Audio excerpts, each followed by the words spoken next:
dans certains commentaires qui m'ont été faits, on parle de la langue. Évidemment, puisque on parle des mots. Alors, le sens à donner aux mots, et notamment le sens historique à donner aux mots, comment y accède-t-on?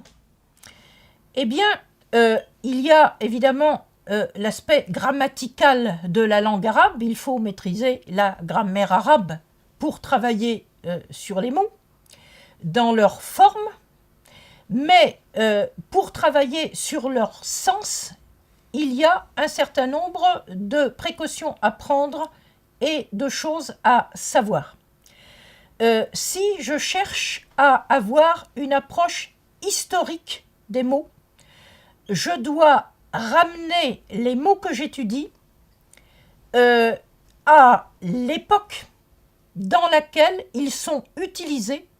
Autrement dit, je dois travailler sur les usages des mots à telle ou telle époque.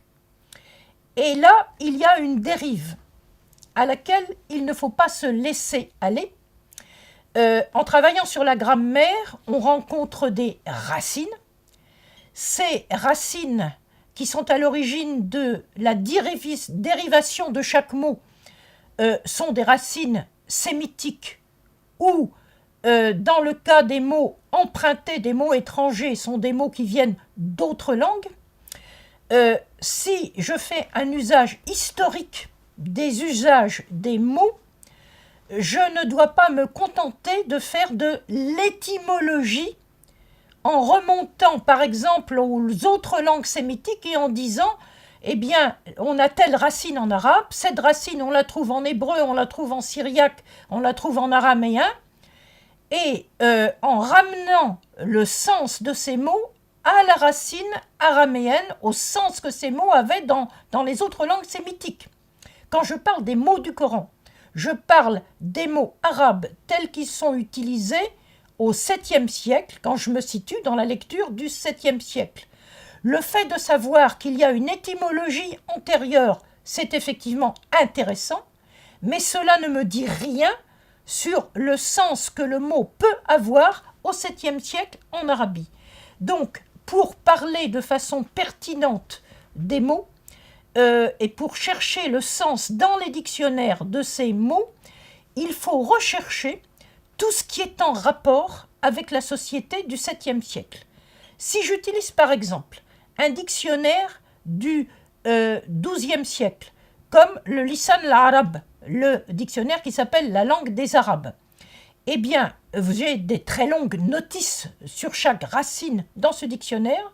Ce que je vais chercher dans ce dictionnaire, c'est tout ce qui est en rapport avec le terrain d'Arabie, qui est mon terrain pour les mots du Coran au 7e siècle. Je vais chercher les exemples les plus concrets. Pour comprendre l'idée de guidance, par exemple, eh bien, j'ouvre ce dictionnaire, je cherche la racine amma, un hamza, mim, mim, et puis je cherche tout ce qu'il y a de concret qui est lié à cette racine. Et je vais trouver quoi? Je dois dire que jadis cela avait beaucoup étonné mes étudiants. Je vais voir une expression qui est la suivante: le chameau imam, le chameau mi-am, el-jamal el-mi-am. Et là, je vais comprendre le sens d'origine de cette racine, qui n'est pas la communauté musulmane, la Ummah, mais qui est simplement l'idée de se trouver devant et de guider sur la bonne piste. Donc là, je vais revenir à des usages concrets, donc je peux utiliser des sources postérieures à condition de les ramener au terrain que j'étudie. Je peux m'interroger sur les mots dans des langues antérieures, des langues plus anciennes, mais cela me donnera une idée de l'origine, mais cela ne me dira rien sur le sens que le mot a dans son contexte coranique et dans le contexte du 7e siècle, si je ne mets pas en rapport le mot et ses usages datés dans le milieu et à l'époque que j'étudie.